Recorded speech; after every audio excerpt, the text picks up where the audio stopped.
15 August ಸುಮಾರು ಸಂಜೆ 5 ಗಂಟೆಗೆ ಶರಣರ ಗುಡಿ ಅಂಗಳದಲ್ಲಿ ಅಂದರೆ ಎದುರುಗಡೆ ಇಲ್ಲಿ ಸಮಾಧಿ ಮಾಡೋದು ತಯಾರಿ ನಡೆದಿದೆ.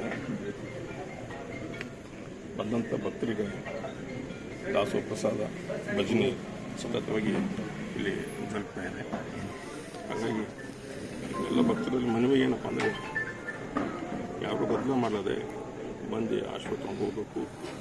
ಯಾಕಂದರೆ ನನಗೆ ನೆನಪಿದ್ದಂಗೆ ಪೂಜ್ಯ ದೊಡ್ಡಪ್ಪವರು ಲಿಂಗಕ್ಕೆ ಆದ ನಂತರ ಸುಮಾರು 3 ದಿವಸ ನಂತರ ಅವ್ರಿಗೆ ನಾವು 2ನೇ ದಿವಸಕ್ಕೆ ಅವ್ರಿಗೆ ಸಮಾಧಿ ಮಾಡಿ ನನಗೆ ನೆನಪಿದೆ. ಅದು ಇಲ್ಲಿ ಇವತ್ತಾಗಿದೆ ಮತ್ತು ಮರು ದಿವಸ ಮಾಡ್ತಾಯಿದ್ದಾರೆ. ಒತ್ತಡ ಬರ್ಬೋದು, ಅದು ಶಾಂತಿಯುತವಾಗಿ ಎಲ್ಲರೂ ಕೊನೆಗಳಿಗೆ ಇದು ಆಶೀರ್ವಾದ ಹೋಗಬೇಕಂತ ನನ್ನ ಮನವಿ ಇದೆ. ಅಂತಿಮ ವಿಧಿವಿಧಾನ ಹೇಗಿರುತ್ತೆ? ವೀರಶೈವ ಲಿಂಗಾಯತ ಯಾವ ವಿಧಿವಿಧಾನ ಅದು ನಮ್ಮ ಗುರುಗಳು ಪಾದ ಹಸ್ತದಿಂದ ಮಾಡ್ತಾರೆ. ಅದು ಭಾಳ ಪರಂಪರೆಯಿಂದ ಅದು ನಡ್ಕೊಂಡು ಬಂದಿದೆ. ಅದೇ ಕೂಡ ನಮ್ಮ ಇನ್ನೂ ಹಂಗೆ ಮಾಡ್ತೀವಿ.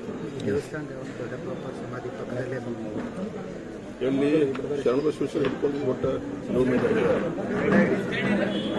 ದೇವಸ್ಥಾನ ಎದುರುಗಡೆ ಅಲ್ಲಿ ನಮ್ಮ ಮುತ್ತು ಪೂಜ್ಯ ದೊಡ್ಡಪ್ಪವರು ಒಂದು ಮಗ್ಗಲೇ ಇವರು ಸಮಾಧಿ ಮಾಡುವಂಥ ನಿರ್ಣಯ ಆಗಿದೆ. ಅಲ್ಲಿ ಮಾಡ್ತಾ ಇದ್ದೀವಿ. ಅಲ್ಲ, ಈ ಅಪ್ಪ ಎಲ್ಲ ಯಾವ ರೀತಿ ಅಷ್ಟೇ ದೊಡ್ಡ ಮಟ್ಟಿಗೆ ಸಮಸ್ಯೆ ಬಂದಿತ್ತು. ಇಲ್ಲಿ ಶರಣರ ಸಂಸ್ಥೆ ಅಂದರೆ ಬರೀ ಶಿಕ್ಷಣ ಸಂಸ್ಥೆ ಅಷ್ಟೇ ಅಲ್ಲ, ದಾಸೋಹ ಇದೆ, ಅನ್ನದಾನ ಇದೆ, ಕೃಷಿ ಇದೆ, ಆಶ್ರಯ ದಾಸೋಹ ಇದೆ. ಕಡಿ ಬರೋದು ಶಿಕ್ಷಣ. ಇಡೀ ಒಂದು 200 ವರ್ಷದ ಇತಿಹಾಸ ತೆಗೆದು ನೋಡಿದ್ರೆ ಶರಣಬಸವೇಶ್ವರರು ಬರೀ ತಮ್ಗೆ ಅಷ್ಟೇ ಅಲ್ಲ, ತಮ್ಮ ಜೊತೆಗಿದ್ದಂಥ ಎಲ್ಲ ಪ್ರಾಣಿ ಪಕ್ಷಿಗಳಿಗೂ ಕೂಡ ಅವರು ಭಾಳ ಒಳ್ಳೆಯದಾಗಬೇಕಂತ ಬಯಸಿಕೊಂಡಿದ್ದರು. ಅದೇ ರೀತಿ ಅದೇ ಪರಂಪರೆಯಿಂದ ಇದ್ದಂಥ ಎಲ್ಲ ಶರಣರು ನಡ್ಕೊಂಡು ಬಂದಿದ್ದಾರೆ. ನಾವು ನೀವೆಲ್ಲ ನೋಡಿದ್ದೀವಿ. ಮುಂದೆ ಕೂಡ ಅದೇ ರೀತಿ ನಡ್ಕೊಂಡು ಹೋಗ್ತೀವಿ. ಒಂದು